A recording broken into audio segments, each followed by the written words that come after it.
So I think the recent series of events in this country, especially the tragic unaliving of a number of people by ICE agents in the last, what are we talking about here? Well, we'll say within the last month or less, tragically illustrates the priorities of our society in in a very blatant way.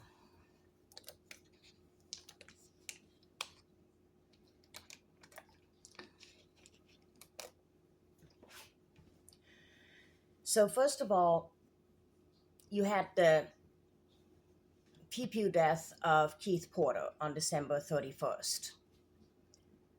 Now, I'm chronically online on Reddit, on social media, on the news organizations' websites and stuff, and I didn't hear about that for days, several days afterwards. Now, Keith Porter was a black man who was celebrating New Year's Eve and was unalived by an ICE agent. I barely a ripple, from what I can tell. Um, there were a number of there were several illegal immigrants that were unalived by ICE, by Pew Pew within the next, I don't know, couple of weeks or so. And again, barely a ripple. Then there was Renee Good.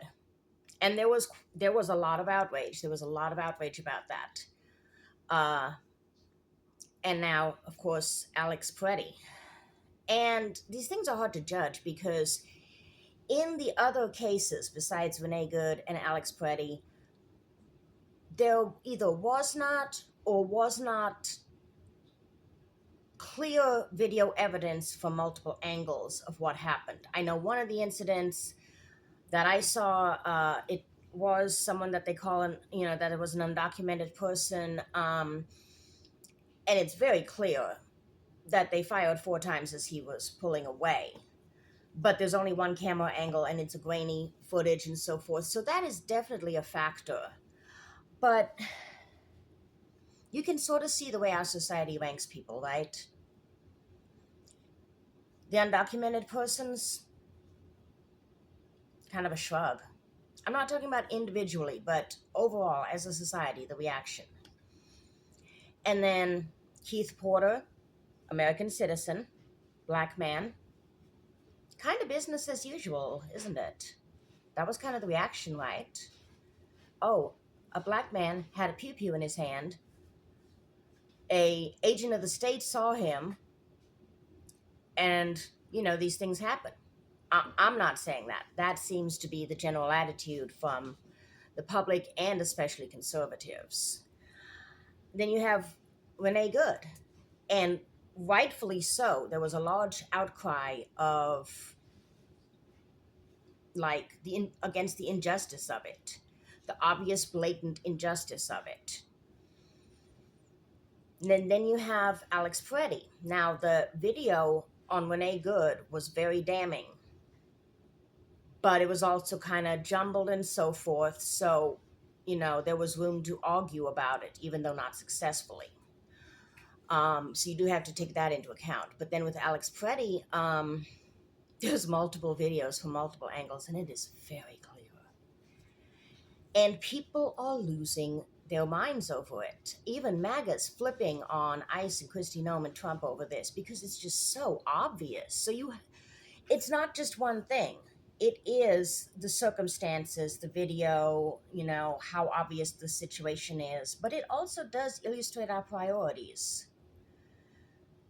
Because it wasn't until it was a white 2A man that the majority of the country started to become enraged. And I'm sorry to say that, but it's true.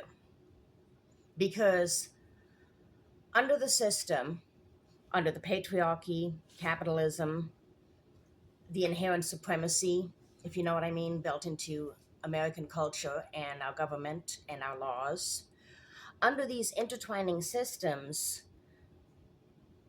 people say, well, white women are protected.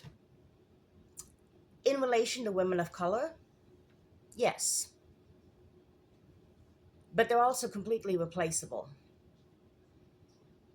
there's always another pretty white girl from the perspective of these men.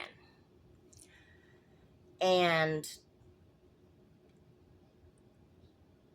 one part of the system that you see in the United States is that the men say that they will guard the white women, but when they say that, they mean they'll guard them from people of color, from men of color.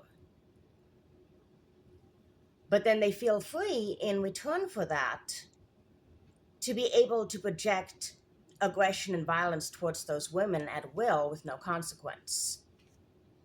They can inflict the violence, not those men, because those are men of color. So it clearly establishes the hierarchy. And it's a hierarchy that I think we don't want to admit in our society. But yes, I mean, I do think that white women are marginally more protected in our society. But it's a matter of degrees, and having a longer leash is still being a dog.